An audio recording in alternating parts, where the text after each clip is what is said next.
오늘 보실 말씀은 시편 119편 113절에서 120절까지입니다. 저랑 한 절씩 교독을 하시겠습니다. 내가 두 마음을 품는 자를 미워하고 주의 법을 사랑하나이다. 주는 나의 은신처여 방패시라. 내가 주의 말씀을 바라나이다. 너희 행악자여 나를 떠날지어다. 나는 내 하나님의 계명을 지키리로다. 주의 말씀대로 나를 붙들어 살게 하시고 내 소망이 부끄럽지 말게 하소서. 나를 붙드소서. 그리하시면 내가 구원을 얻고 주의 윤리에 항상 주의하리이다. 주의 윤리에서 떠나는 자는 주께서 다 멸시하셨으니 저희 계산은 허무함이니이다. 주께서 세상의 모든 악인을 찢기같이 버리시니 그러므로 내가 주의 증거를 사랑하나이다. 내 육체가 주를 두려워함으로 떨며 내가 또 주의 판단을 두려워하나이다. 아멘. 오늘 아침에 읽은 시편 119편 이제 113절 그 이후에 20절까지 내용은 그 히브리서 문자 가운데 15번째 문자인 눈이라고 하는 문자로 구성된 단어가 이 첫 번째 각 절마다 등장하는 그런 시편입니다. 눈이라고 하는 문자는 기본적으로는 그 물고기를 상징하는 문자입니다.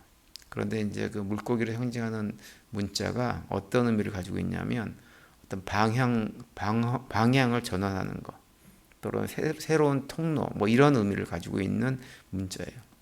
그래서 이것은 무엇을 얘기해 주냐면 이제 이 시편 119편이 특별히 그 자라는 어린 아이들이 말씀을 배우고 하는 데서 활용했던 시편이기 때문에 하나님 백성이 된다고 하는 것이 무엇인가라고 하는 것을 가르쳐주는 문자입니다. 그러니까 다시 말하면 하나님 백성이 된다고 하는 것은 무엇이냐면 세상 사람들, 과거에 하나님 백성이 되기 전에 살아갔던 삶의 방향이 있는데 그 방향을 돌이켜서 전환시켜서 새로운 통로, 새로운 방향으로 삶을 살아가는 사람들이 누구냐? 바로 하나님 백성이라고 하는 거예요. 그래서 세상에 속해 살았을 때 삶을 그대로 사는 것이 아니라 삶을 방향해가지고 이제는 새로운 삶의 목표와 가치관을 붙들고 삶을 살아가는 것. 그것이 누구냐? 하나님 백성들이다라고 하는 것을 가르쳐 주는 거죠. 근데 우리가 이제 흔히 그렇게 삶의 방향, 이쪽으로 가던 것을 이쪽으로 돌이켜서 하나님 백성으로 살아간다고 하는 것을 무엇이라고 표현하냐면 그걸 회개한다 이렇게도 표현합니다. 그래서 하나님 백성이 되어지면 이제 하나님 말씀에 기초해가지고 내가 과거에 살았던 삶이 틀렸음을 고백하고 그걸 회개라고 그러죠. 회개하고 이제 말씀 붙들고 말씀을 통해서 하나님께서 나에게 주시는 그 말씀의 방향대로 삶을 살아가야지 그것이 누구냐? 바로 하나님 백성이 된다고 하는 거예요. 그리고 특별히 우리가 삶의 방향을 바꿔서 걸어갈 때 그 길이 넓은 길, 편한 길이 아니죠. 그 길은 좁은 길이고 험한 길입니다. 좁은 길이고 험한 길이지만 그럼에도 불구하고 그 길을 걸어가기로 다짐한 사람들이 누구냐? 하나님의 백성들이라고 하는 거예요. 마태복음 7장에서 예수님께서 말씀하신 대로 우리가 하나님 백성에 대해서 살아가는 그 길은 생명의 길은 좁은 길입니다. 세상 사람들은 넓은 길을 걸어가요. 편한 길을 걸어가죠. 그래서 나한테 맞지 않으면 다 안 합니다. 근데 하나님 백성들은 그게 아니에요.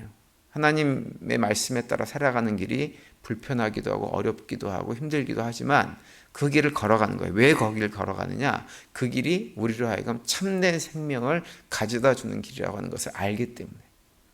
세상 사람들이 걸어가는 길은 우리가 이 땅에 살아가는 삶의 자리에서는 편할지 몰라요. 쉬울지 모릅니다. 그런데 그 길은 결국은 망하는 길이에요. 그래서 그 길을 안 가는 거예요. 그래서 좁은 길이고 험한 길이지만 그럼에도 불구하고 이 길이 생명으로 나를 인도하는 걸 알기 때문에 그 길을 굳건하게 걸어가는 사람들이 바로 하나님 백성이라고 하는 거죠. 그것을 가르쳐주는 문자가 눈이라고 하는 문자입니다. 그래서 눈이라는 글자로 시작되어지는 이제 113절을 보시면 이렇게 말씀을 하고 있어요. 내가 두 마음 품은 자를 미워하고 주의 법을 사랑하나이다. 이렇게 고백을 합니다. 두 마음을 품은 자를 미워하고 주의 법을 사랑하나이다. 그러니까 이 시편 기자의 고백은 뭐냐면 내가 하나님 백성으로 삶을 살아간다고 하는 것은 더 이상 두 마음을 품고 살아가지 않는 거예요. 세상 사람들이 살아가는 그런 삶의 방식, 그거는 버리는 거죠. 그거랑 관계를 끊어버리고 이제는 하나님 나라의 가치관과 원칙을 가지고 삶을 살아가는 거예요. 근데 시편 기자는 그 양쪽 마음을 다 품고 살아가려고 하는 그 마음을 품은 자를 미워하고 나는 오직 주의 말씀만을 붙들고 살아가겠다고 지금 고백을 하고 있는 거예요. 우리 스스로 우리 자신을 좀 점검을 해봐야 됩니다. 나는 과연 두 마음을 품고 살아가느냐, 두 마음을 품지 않고 하나님 말씀을 붙들고 살아가느냐. 다른 사람들이 어떻게 사는 것, 그것은 상관하지 않고 나 자신을 혹독하게 점검을 해야 됩니다.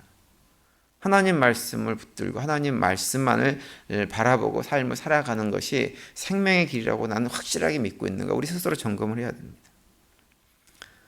이것은 성경이 반복해서 우리에게 강조하고 가르치는 거예요. 특별히 우리가 잘 아는 산상수훈 가운데 마태복음 6장 24절에 보시면 이렇게 말씀을 하고 있죠. 한 사람이 두 주인을 섬기지 못할 것이니 혹 이를 미워하며 저를 사랑하거나 혹 이를 중히 여기며 저를 경히 여김이라. 너희가 하나님과 재물을 겸하여 섬기지 못하느니라. 이렇게 말씀하세요. 사실은 이 세상을 살아간다고 하는 것, 세상 사람들의 삶의 방식으로 살아간다고 하는 것은 다 무엇을 살아가는 삶이냐면 재물을 쫓아 살아가는 삶이에요. 그냥 물질을 많이 모아가지고 쌓아놓고 그 물질 안에서 내 삶이 안전하게 보장되어지는 것, 이것을 추구하며 살아가는 것이 세상 사람들이 살아가는 삶의 방식이죠. 근데 그렇지 말라고 하는 거예요. 우리는 물질을 얻어가지고 물질 안에서 안전을 추구하는 사람들이 아니라 하나님과 동행하면서 하나님 안에서 하나님께서 주시는 보호를 경험하면서 살아가는 사람들이라고 하는 거예요. 그래서 하나님과 물질을 겸하여 섬기지 못한다고 말씀하세요. 또 고린도전서 10장 21절에 보시면 이렇게 말씀합니다. 너희가 주의 잔과 귀신의 잔을 겸하여 마시지 못하고 주의 상과 귀신의 상에 겸하여 참여치 못하리라. 이렇게 말씀을 하고 있어요. 그래서 엄밀하게 말해서 두 마음을 가진다고 하는 것은 무엇이냐면 하나님과 세상을 겸하여 섬기는 것이 아니라 그냥 세상을 섬기는 거예요. 또 하나님과 우상을 겸하여 섬기는 것이 아니라 그냥 우상 숭배를 하고 살아가는 것입니다. 두 마음을 섬기는 것이 아니고 사실은 옛날처럼 그래도 살아가는 것입니다.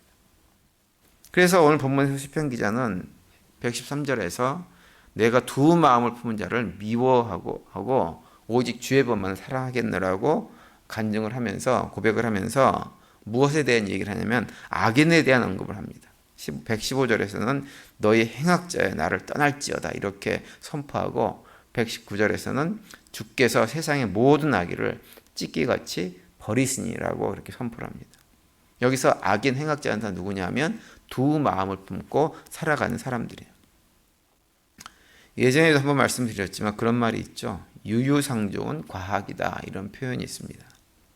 무슨 얘기냐면 비슷한 생각을 가진 사람들은 항상 같이 어울리게 되어 있다고 하는 거예요. 우리가 흔히 악한 사람의 영향을 받아서 내가 악하게 된다고 생각을 하지만 그렇지 않다고 하는 거예요.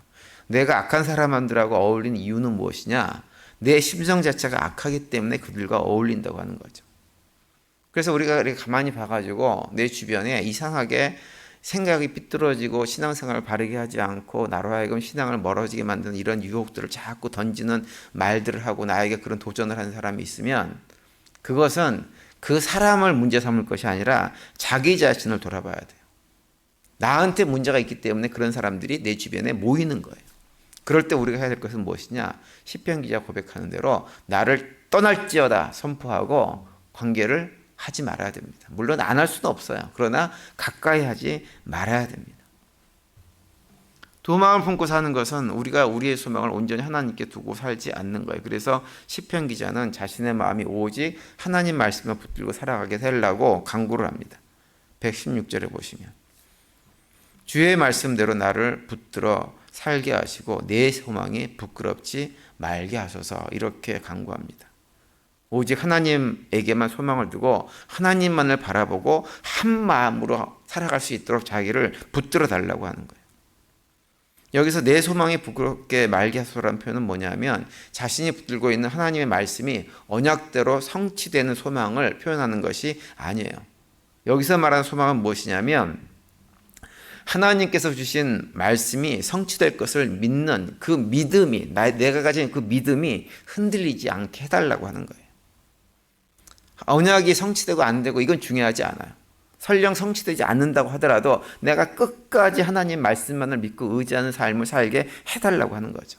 그리고 내 안에 혹시라도 하나님 말씀에 대한 의심이 내 안에 든다고 한다면 그런 마음이 생기는 나 자신이 부끄러워서 견딜 수가 없기 때문에 그런 상태가 되지 않게 해달라고 하나님께 지금 간구하고 있는 것입니다. 시편 기자가 이렇게 간구하는 것은 119절 때문에 그래요. 119절 보시면 이렇게 돼 있죠. 주께서 세상의 모든 악인을 찢기같이 버리시니 그러므로 내가 주의 증거를 사랑하나이다. 이렇게 선포를 합니다. 하나님은 어떤 분이시냐? 두 마음을 품은 자들을 찢기같이 버리시는 하나님이라고 하는 것을 시편 기자는 너무나 잘 알고 있었어요. 그래서 내 마음에 두 마음이 조금이라도 생기는 것을 견디지 못하는 거예요. 두 마음을 품은 자들에 대한 경고 신약 성경에서 반복되죠. 야고보서 1장 6절에서는 또 이렇게도 말씀합니다. 오직 믿음으로 구하고 조금도 의심하지 말라. 의심하는 자는 마치 바람에 밀려 요동하는 바다 물결 같으니 이런 사람은 무엇이든지 주께 얻기를 생각하지 말라. 두 마음을 품어 모든 일에 정함이 없는 자로다. 이렇게도 말씀하세요. 또 야고보서 4장 8절과 9절에 보시면 이렇게 말씀합니다. 두 마음을 품은 자들아 마음을 성결케 하라. 슬퍼하며 애통하며 울지어다. 이렇게 얘기합니다. 그러니까 두 마음을 품은 것에 대해서 우리 스스로가 굉장히 슬퍼하면서 애통해야 되는 거예요. 특별히 하나님 백성이라고 한다면 내가 두 마음을 품고 있나 안 있나 점검해봐가지고 나한테 그런 마음이 있으면 그걸 심각하게 생각해야 된다고 하는 거죠. 혹시라도 우리 마음속에 그런 마음이 없는지를 들여다보고 또 들여다보고 반복해야 됩니다. 그러면서 하나님께서 내 마음을 보시면서 어떤 마음이실까? 슬퍼하지 않으실까? 이런 생각들을 하면서 오직 하나님을 향해서 한 가지 마음만을 갖기 위해서 노력해야 됩니다. 그래서 오늘 마지막 절에 이제 이렇게 고백하죠.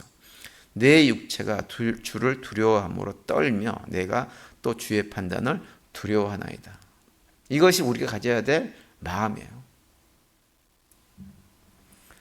말씀드린 대로 시편 119편 말씀은 아이들에게 히브리 알파벳을 가르치기 위해서 사용된 시편이에요. 그런데 오늘 본문, 우리가 읽은 본문의 내용은 그 아이들이 어렸을 때부터 철저하게 자신을 돌아보면서 오직 그 마음이 하나님께로만 향하도록 가르치는 내용입니다.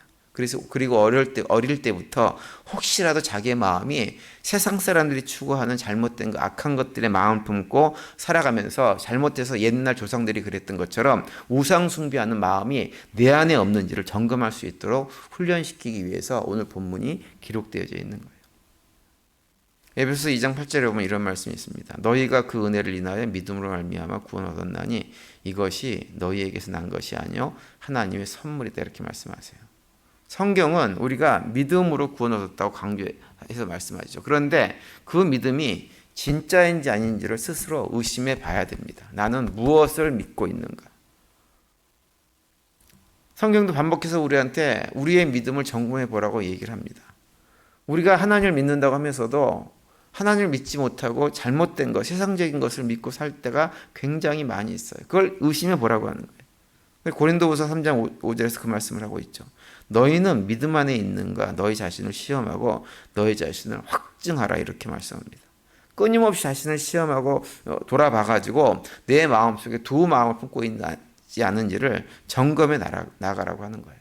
그럴 때 우리가 하나님 백성으로 이 땅에서 온전한 믿음의 길을 걸어가는 것입니다. 그 과정을 이 땅에 살면서 내내 우리가 주님 앞에 설 때까지 계속해서 반복하는 거예요.